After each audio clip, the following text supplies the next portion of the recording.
જ નીકળે, દૂધ કેમ નીકળે? આ ફિઝિકલ સાયન્સથી વિરુદ્ધ છે. અને કોઈ પણ વસ્તુને વૈજ્ઞાનિક રીતે સ્વીકારવી જોઈએ. યદ્યપિ અમુક વસ્તુ વિજ્ઞાનથી બહાર છે, આઈ નો, આઈ એગ્રી ઓલ્સો, બટ જ્યાં સુધી જરૂર પડે ત્યાં સુધી વિજ્ઞાનના સ્તર ઉપર એનું પરીક્ષણ થવું. તો ભગવાન મહાવીર સ્વામીને ચંડકોશી નામનો સાપ કરડ્યો અને પછી લોહીને બદલે દૂધ નીકળ્યું. એ કથા આપણે આચાર્યો પાસેથી સાંભળીએ. કેમ બને? પણ એનો ઉત્તર પણ એટલો સરસ આપ્યો કે એક માને પોતાના બાળક ઉપર આટલી કરુણા હોય તો પરમાત્માએ માના શરીરમાં એક ભાગમાં દૂધનું સર્જન કર્યું. કેવલ પોતાના બાળક ઉપર જ માને કરુણા છે, તો પરમાત્મા એના એક શરીરમાં દૂધનું, ત્યારે સાધુ હોય એને તો આખા જગત માટે કરુણા સિવાય બીજું કંઈ ન હોય, અને એના અંગે અંગમાંથી લોહીને બદલે દૂધ નીકળે તો કોઈ આશ્ચર્યનું ના. આ જે સાધુતા છે, આપણે ક્યાં પહોંચ્યા છીએ સાધુ તરફ? ખાલી પડછાયા. સમજાજે છેતરાજે સમજ્યા છતાં તું એકલું. સમજીને છેતરાઈ જવું, આમાં 100 વર્ષની ઉંમર છે સાહેબ, આમાં બીજાને છેતરીને કયો મોટો લાભ લઈ લેવો? થોડાક છેતરાઈ જાવ ને. આધ્યાત્મિક જગત જેને જીવવું હોય એને છેતરાવાની તૈયાર રાખો. થોડાક છેતરાઈ જાય તો આપણે શું વાંધો? મનુષ્ય જીવનનો જો મહિમા સમજીએ તો, એક ભાઈને ગુરુએ રત્ન આપ્યું કે આ રત્ન જા બજારમાં એની કિંમત કરી આવ. એ ગયો, એ બકાલાવાળાની દુકાને ગયો, એને કીધું કે આ હું ઓળખતો નથી, મારા ગુરુએ આપ્યું છે, આનું શું આવે? એટલે બકાલાવાળાએ કીધું 2 કિલો બટેટા આવે. પેલાને થયું કે હવે એને તો કંઈ ખબર નથી, પણ આ વસ્તુના 2 કિલો તો જરાક બીજું જોઈએ. એ માણસ કરિયાણાવાળાની દુકાને ગયો કે ભાઈ આનું શું આવે? હા, તો કે 1 બોરી ચોખા આવે. પેલાને થયું કે ના ના, હજી આપણે પરીક્ષણ કરવું જોઈએ, ઉતાવળ શું છે? પછી એ સોનીની દુકાને ગયો. સોની કીધું આના 1000 રૂપિયા આપો. હા, પેલાને થયું કાં તો ભાવ વધતો જ જાય. પછી ત્યાંથી એ નીકળી ગયો અને ઝવેરીની દુકાને ગયો. ઝવેરીએ કીધું આ રતન મને આપ તો હું 11 લાખ રૂપિયા આપું. આ માનવ દેહ રતન છે સાહેબ. બકાલીની પાસે જાય તો બટેટા પૂરતી કામ આવે છે, કરિયાણાને ત્યાં જાય તો ચોખાની ગુણ છે, અને કોઈ સોનીને ઘરે જાય તો 1000 રૂપિયા, પણ કોઈ સદગુરુના હાથમાં માનવ જીવન આપે તો કરોડો રૂપિયા. એવું કિંમતી આ જીવન છે. એની કિંમત જો આપણને સમજાય તો. મારા જુવાન ભાઈ બહેનો નક્કી કરે કથા સાંભળ્યા પછી કે થોડુંક છેતરાઈ જવું, પણ કોઈને છેતરવું નહીં. શું બગડી જાય? થોડુંક સાધના કરવી હોય અને ભજન કરવું હોય એના માટે આ બધું છે. બાકી તો સાધુ સમજીને છેતરાતું હોય છે, વિશ્વ માટે વેતરાઈ જતો હોય છે, આખું જીવન વિશ્વને સમર્પિત કર્યું. તો એવી જે સાધુતાની વાત છે, એના સંકલ્પો પછી વૈદ હોય, વેદ હોય કે વેદ પુરુષ હોય, એના લક્ષણો આ મંત્રમાં છે. એટલે મેં મંત્ર આપની પાસે ઉચ્ચારાયો. ફરી એક વખત હું બોલું, બને ત્યાં સુધી બોલવાની કોશિશ કરજો. ગુરોરધિતાખિલ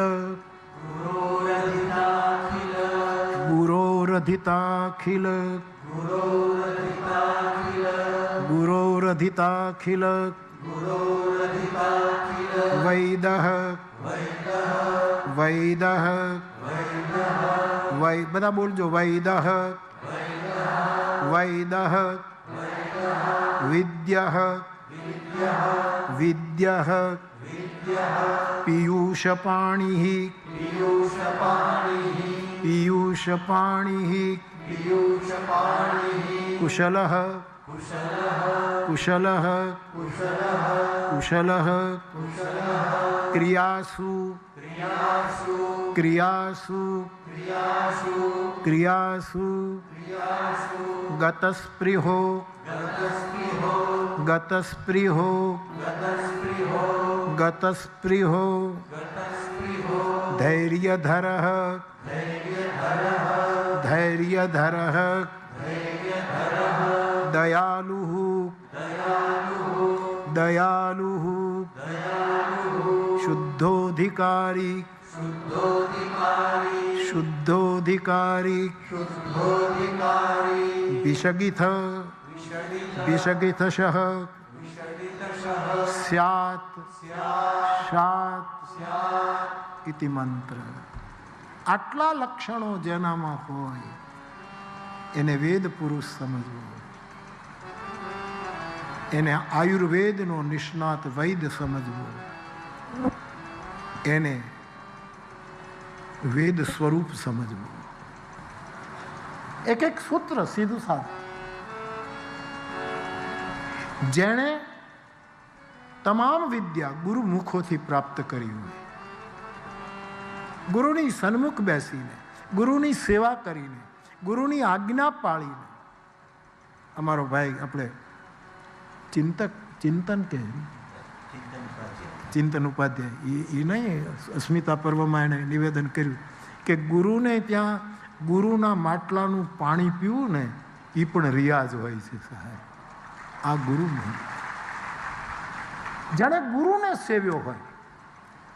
વૈદોની આખી પરંપરા છે સાહેબ, એમાં આખી ગુરુ પરંપરા. આ જૈન પરંપરામાં મને એટલા માટે આનંદ થાય કે એમાં ગુરુ પરંપરા બહુ મોટી છે. આચાર્ય ભગવંતો ગુરુ પરંપરા, ગુરુ વૈદ્ય,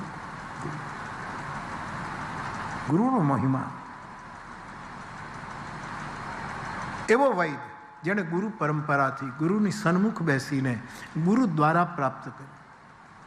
જ્ઞાનેશ્વર માઉલી તો એમ કહે છે કે વેદ ગુરુમુખી હોય તો જ, વેદમાં લખ્યા પ્રમાણે નહીં સમજાય, ગુરુમુખી હોય ત્યારે જ એની સમજણ પ્રાપ્ત થશે. વેદ શું મહારાષ્ટ્રના એક સંત થયા, કાલે પાર્થ કહેતો હતો ને કે ભાઈ સાધુ એ છે કે જે પરમાત્માના આંસુડાનું છે, એનું નામ સાધુ. અને પછી તો મેં પ્રમાણો, કાલે અમે બેઠા હતા ત્યારે પ્રમાણો યદિ મેં વિલંબ્ય કરીને નરસિંહ ભગવાનનું પ્રમાણ મેં આપ્યું ને નરસિંહ મહેતાનું પણ મહારાષ્ટ્રની એક કથામાં પ્રમાણ છે. ગુલાબ કેવા કોઈક સંત થયા છે અને એ ઠાકોરજીના વિઠ્ઠોબાનું મૂર્તિ રાખીને એની સેવા કરે છે. સાહેબ આના જીવનની બનેલી ઘટના, આખો ઇતિહાસ.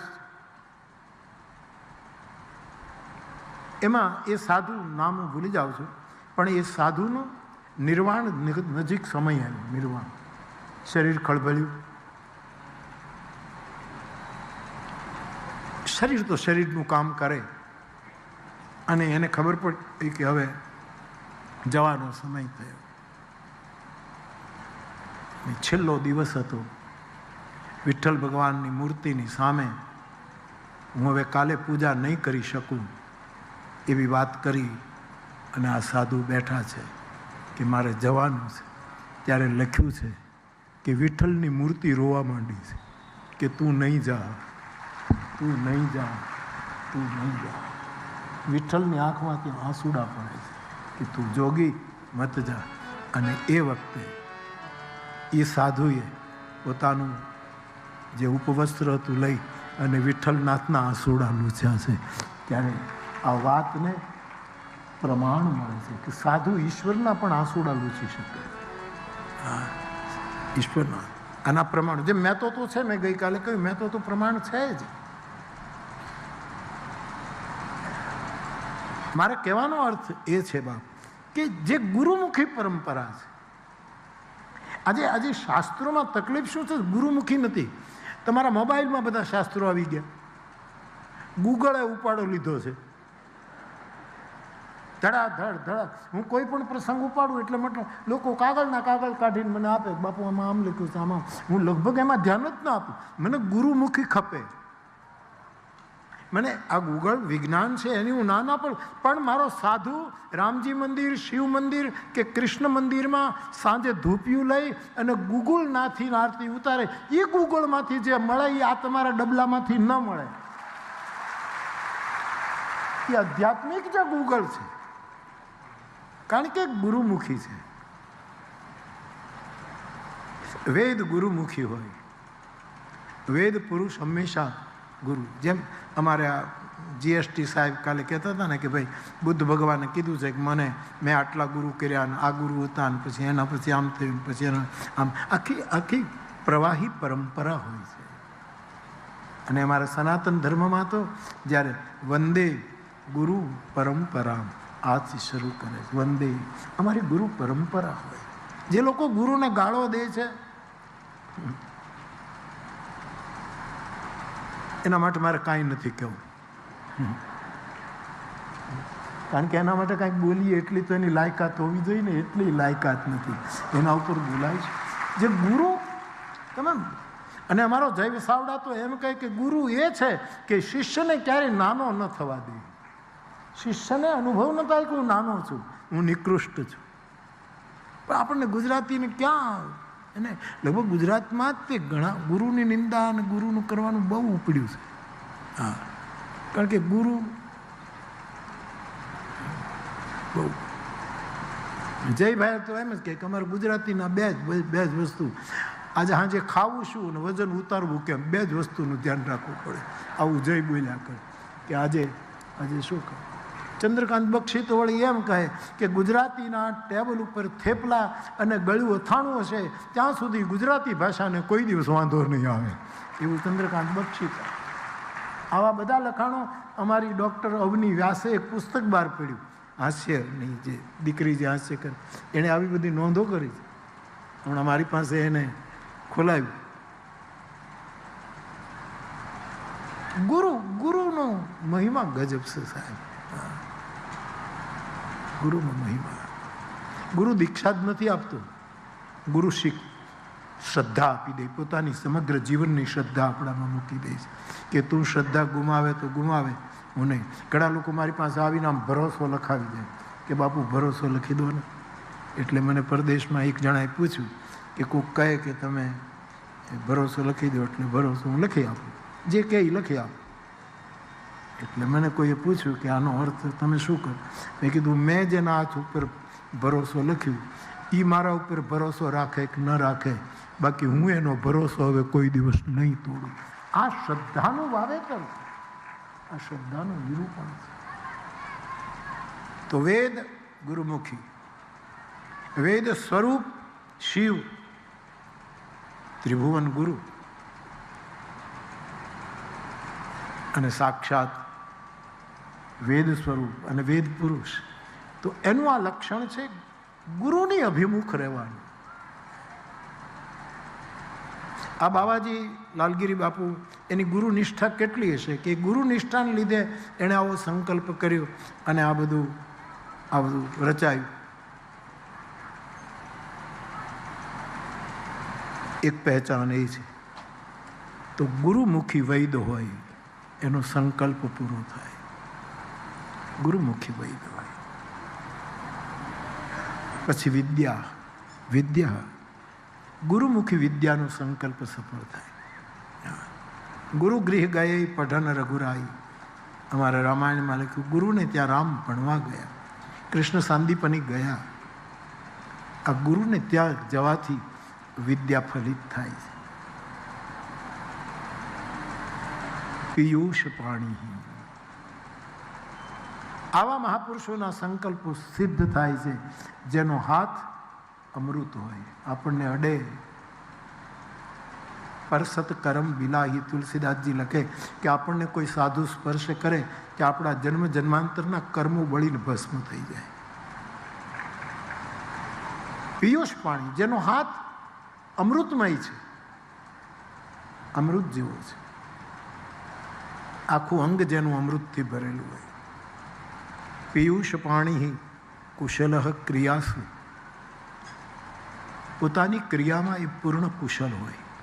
યોગ કર્મસુ કૌશલમ, ગીતાએ કહ્યું તેમ કે પોતાની જે ક્રિયા, ધારો કે અમે કથા કહીએ તો એમાં અમારી કુશળતા હોય, ચિત્રકાર ચિત્ર બનાવે એની કુશળતા હોય, યાજ્ઞિક યજ્ઞ કરાવે એની કુશળતા હોય, ખેડૂત ખેતી કરે એની કુશળતા હોય, શિલ્પકાર યોગ કર્મ શું કુશલ ક્રિયા શું, પોતાની ક્રિયામાં જે કુશળ છે. વેદની અંદર કર્મકાંડના વધારે શ્લોકો વેદોમાં છે, જ્ઞાનકાંડના શ્લોકો ઓછા, ઉપાસનાના ઓછા, પણ કર્મકાંડના આટલી વિપુલ. પણ કુશલ ક્રિયા શું, જે એમાં કુશળ છે એના સંકલ્પો પરમાત્માએ પૂરા કરવા પડે. કુશલ ક્રિયાસુ. અને બહુ મોટી શરત આવી, ગતસ્પૃહો. આ બધાની પાછળ એની કોઈ સ્પૃહા ન હોય, કોઈ જાતની સમાજ પાસે અપેક્ષા ન, કોઈ સ્પૃહા. વાહ વાહ કરે, જય જયકાર કરે, આમ કરે તે કરે, કોઈ સ્પૃહા ન હોય. હા, કોઈ મહાપુરુષો આવીને આશીર્વાદ આપી દે તો આપણે સ્વીકારી લઈએ, બાકી સ્પૃહા ન હોય કે અમારા માટે કોઈ આવું બોલે, અમારા માટે કોઈ આમ કરે, અમારા માટે કોઈ આમ કરે. અને હું તો કેટલા અનુભવમાંથી પસાર થાઉં. ઘણા પુસ્તકો લખાય એમાં બધું સારું જ લખાયેલું હોય, એની સામે એટલું જ બધું ખરાબ પાછું આવતું હોય. આ વખતે જેનું મન નબળું એને અપચો થવાની તુરંત છે. પોતાની ક્રિયામાં કુશળ રહેવું,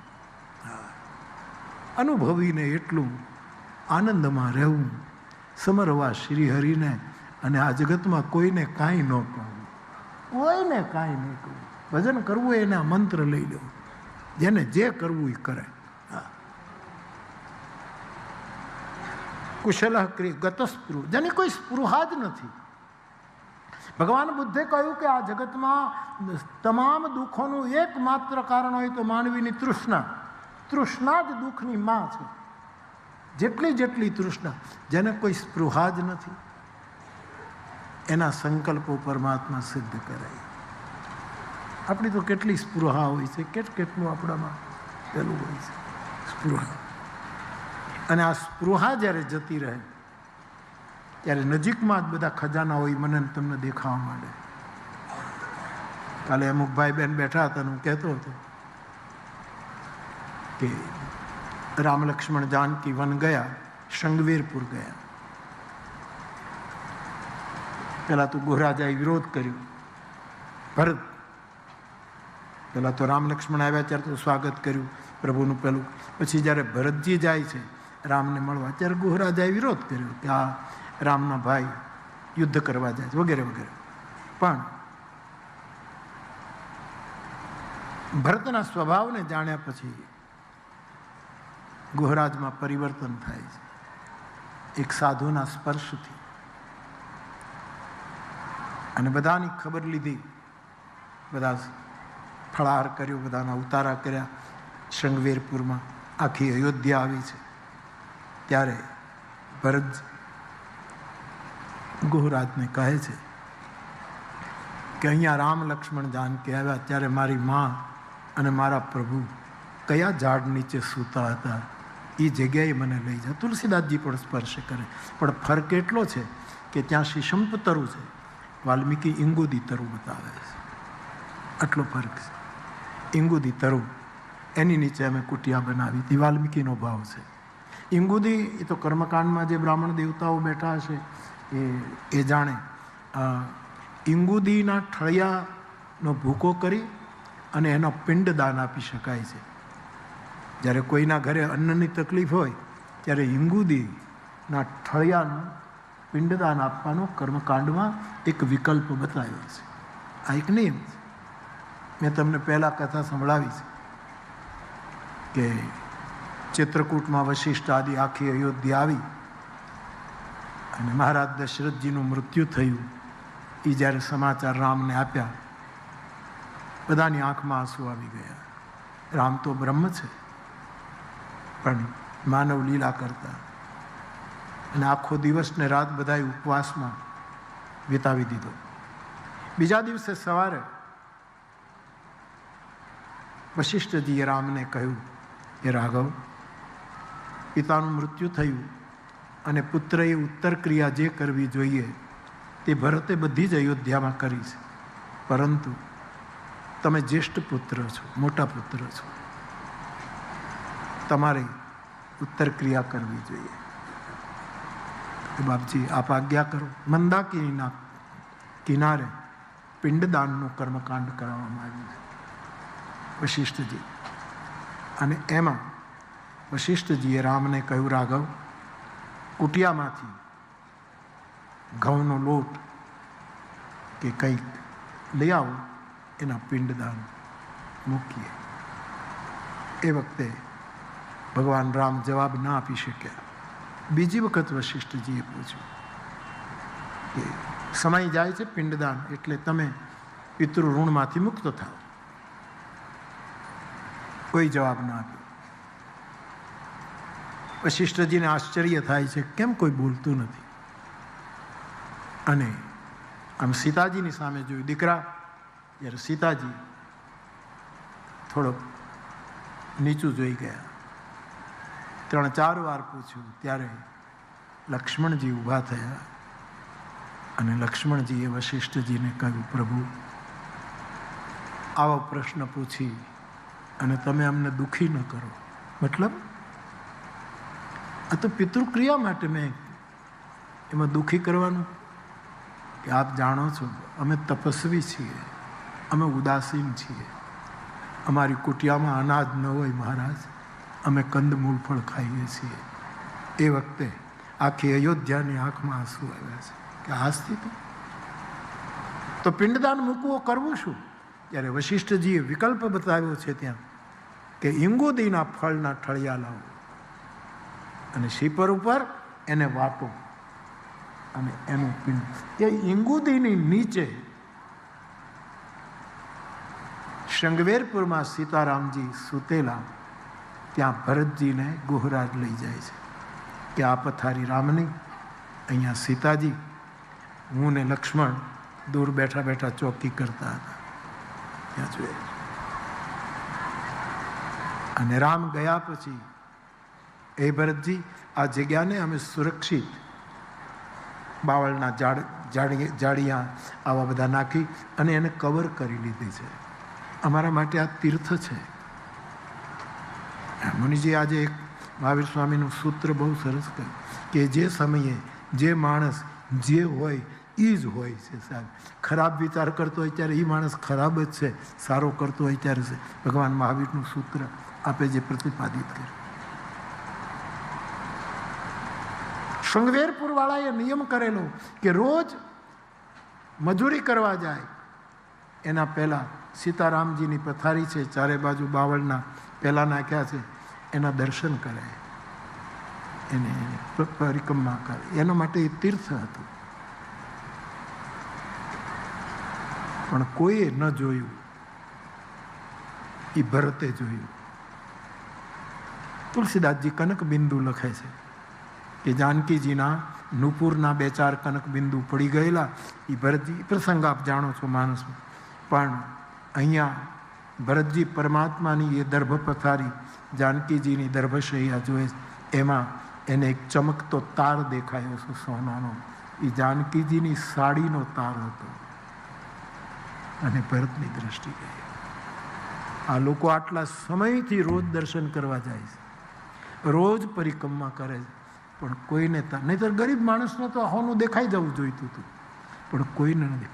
મહાન તત્વની આજુબાજુ જ બધું હોય છે, પણ બધાને નથી દેખાતું. કોઈક ભરત જેવા સાધુને જ દેખાય. નહીંતર બધું આજુબાજુમાં કઈ દૂર છે જ નહીં, બધું હાવ નજીક જ છે, પણ દેખાતું નથી. એ કાલે હું વાત કરતો હતો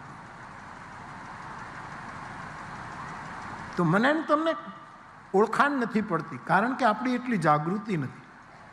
જ્યારે કોઈ સ્પૃહાથી મુક્ત મહાપુરુષને પકડો ત્યારે સમજો કે આ સંકલ્પ સિદ્ધ મહાપુરુષ, જેને કોઈ સ્પૃહા નથી. બહુ કઠિન છે. ફરી એક વખત બુદ્ધનું વાક્ય કહું, તૃષ્ણા માનવીના જીવનના દુઃખનું બહુ મોટું કારણ છે. અને આપણે સંસારી માણસ, મહાપુરુષો એમાંથી મુક્ત થઈ શકે તો ગતસ્પૃહા, એના સંકલ્પો સિદ્ધ થાય. ધૈર્ય ધરહ, આટલી મુદ્દતમાં મારો સંકલ્પ પૂરો થાય એવી સીમા ન બંધાય. એ તો ક્યારેક જન્મ કોટી લગી રગર હમારી, કરોડો જન્મ લેવા પડે અનેક જન્મ સુધી યાત્રા કરવી પડે અને ધૈર્ય ધારણ કરવું. એટલે તો ગંગા સતી બોલ્યા,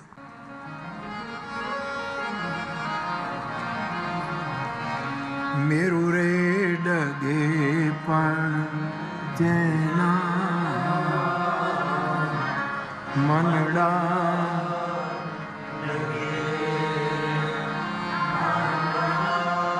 ભજન એ ઇન્સ્ટન્ટ ખોરાક નથી. એ તો ખીચડી બરાબર પાકે ત્યારે શાંત થતી હોય. આમ જલ્દી જલ્દી એકદમ ઇન્સ્ટન્ટ જેમ ખોરાક ફાસ્ટ ફૂડ જેમ લોકો ખાતા થઈ ગયા.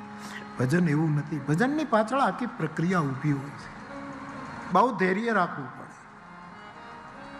જનમ જનમ મુનિ જતન કરા અંતરામ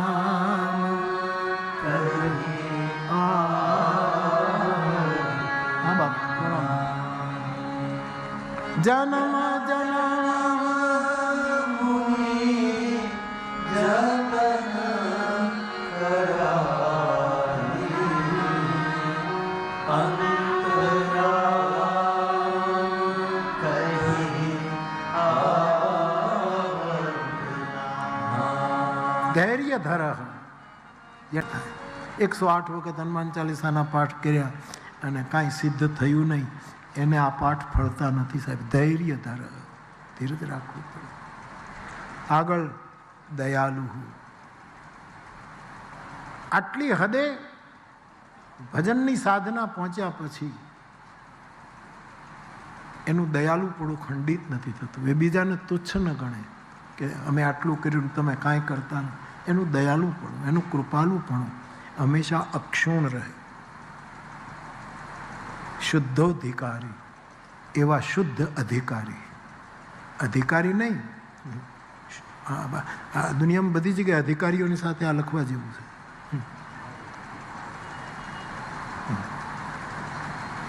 માફ કરજો, આ લખવા જેવું છે. શુદ્ધોધિકારી. બધા એમ નથી હોતા, પણ કેટલા અધિકારીઓ શુદ્ધ છે, કેટલા શુદ્ધ છે. શુદ્ધોધિકારી. સંકલ્પ કોના પૂરા થાય? જે અધિકારી હોય અને એ પણ શુદ્ધ અધિકારી હોય સાહેબ. શુદ્ધોધિકારી. આવા અમુક લક્ષણ વિષજ્ઞ એટલે કે વૈદના, વેદના અને વેદ પુરુષના શાસ્ત્રકારોએ બતાવ્યા. એના સંકલ્પો પૂરા થાય. અને એવી સંકલ્પ પૂર્તિ માટેની આ કથા બાપુએ માંડી છે. અને એ પણ પાલિતાણાની તપસ્સિદ્ધ તપસ્વી ભૂમિ પર. ત્યારે આઈએ ફરી એક વખત આ પંક્તિઓનું ગાયન કરીએ. હરી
ગીતા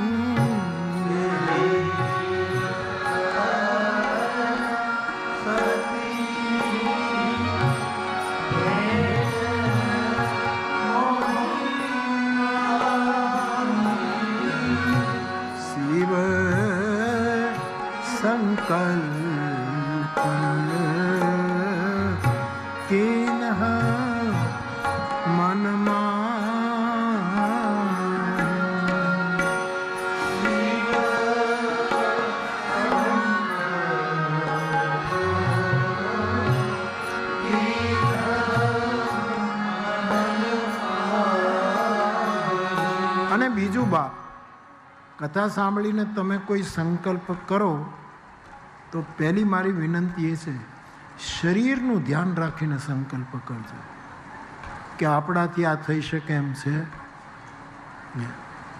મારે એવરેસ્ટ સર કરવું છે એવો સંકલ્પ થાય, અંબાજી સુધી હાલીએ ત્યાં તો પગ તૂટવા માંડે છે ગિરનારમાં. શરીરને કેન્દ્રમાં રાખીને સંકલ્પ કરવાનો કે એવરેસ્ટ ચડી જવું છે, એ શક્ય નથી. શરીર મજબૂત હોય તો સંકલ્પને બળ મળશે, બીજું મન મજબૂત હોય તો સંકલ્પને બળ મળશે, અને મન પણ વિકલ્પ ઉત્પન્ન કરશે. એટલે નિર્ણાયક બુદ્ધિમાં સંકલ્પ પહોંચવો જોઈએ. આ સંકલ્પના બધા એક પછી એક પ્રોસેસ છે, એક પ્રક્રિયા છે. પહેલાં શરીરમાં કે મારું શરીર આટલું કરી શકે, હું એટલું કરું. પછી મન કે હું આ સંકલ્પની સામે કોઈ વિકલ્પ ઊભો નહીં કરું. પણ જીવ છીએ એટલે પછી બુદ્ધિમાં નિર્ણાયક તબક્કે સંકલ્પ જવું જોઈએ. અને પછી છેલ્લે ચિત્ત સંકલ્પેન સમર્પિતમ તવ વિભો પૂજા ગ્રહણ પ્રભુ. શંકરાચાર્ય માનસી પૂજા કરે છે ત્યારે કંઈ સંકલ્પેન, પછી સમર્પિત થઈ જવાનું, પછી ઓતપ્રોત ચિત્તમાં દ્રવીભૂત થઈ જવાનું. ત્યારે સંકલ્પની પૂર્તિ શાસ્ત્રકારોએ બતાવી છે. શંકરાચાર્ય ભગવાન પણ આવું કહે છે. તો એવી સંકલ્પની. અને બાપુ કોઈ સાધુ સંકલ્પ કરે ને એ પૂરું થઈ જાય ને પછી એને ખબર પડે કે આવું તો મેં નહોતું ધાર્યું. આ બાવાને એમ થશે કે આવું તો નહોતું ધાર્યું કે આવું થશે. મારા તો કેટલાય અનુભવ, કારણ કે જો સ્પૃહા મુક્ત અને જે લક્ષણો બતાવ્યા એ લક્ષણોવાળો સંકલ્પ હશે તો આપણને ખબર ન પડે એવું મારો હરિ આપણું કામ કરશે સાહેબ. અને ત્યારે આપણને ખબર પડશે કે આવું થઈ શકે, આવું થઈ ગયું. આવું અમે માનસરોવરની કથા કરવા ગયા ત્યારે નેપાળમાં જ્યારે મને પૂછવામાં આવ્યું કાઠમંડુમાં, ત્યારે મેં એમ કહેલું કે આ સપનું લાગે છે કે આ થશે માનસરોવર સપનું. એ પૂરું કરીને પાછા નીકળ્યા ત્યારે મારે એ જ જવાબ આપ્યો કે મને આ સપનું જ લાગે છે. આવ્યા ત્યારે લાગતું હતું સપનું, પૂરું કરીને નીકળ્યા ત્યારે સપનું. શુદ્ધ સંકલ્પ હોય તો શું ન થાય, શું ઘટના ન ઘટે. પાલિતાણામાં આવો મારી દૃષ્ટિએ એક સંકલ્પ બાપુએ લીધો અને પરિણામે આપણે કથાનું રસપાન કરી રહ્યા છીએ. કથાનો થોડો ક્રમ લો, આગળ જ્યાં સુધી પહોંચાય ત્યાં સુધી. પણ એના પહેલાં 2-5 મિનિટ ભગવાન નામનું સંકીર્તન કરીએ. હરિનામનું, બધા જ ભગવાન નામનું સંકીર્તન. અને બને ત્યાં સુધી બધા બેઠા બેઠા જ કીર્તન કરજો, કારણ કે ઘણા લોકો ભાવમાં ઊભા થઈ જાય છે. એને ના નહીં, પણ પછી આખો મંડપ જો ઊભો થઈ જશે તો બેસાડવા મુશ્કેલ પડશે. માટે બને ત્યાં સુધી ઉત્સાહ ન રોકાય તો જરૂર ઊભા થાય, પણ નહીંતર બેઠા બેઠા ભગવાન નામનું સંકીર્તન 2-5 મિનિટ માટે. શ્રીરામ.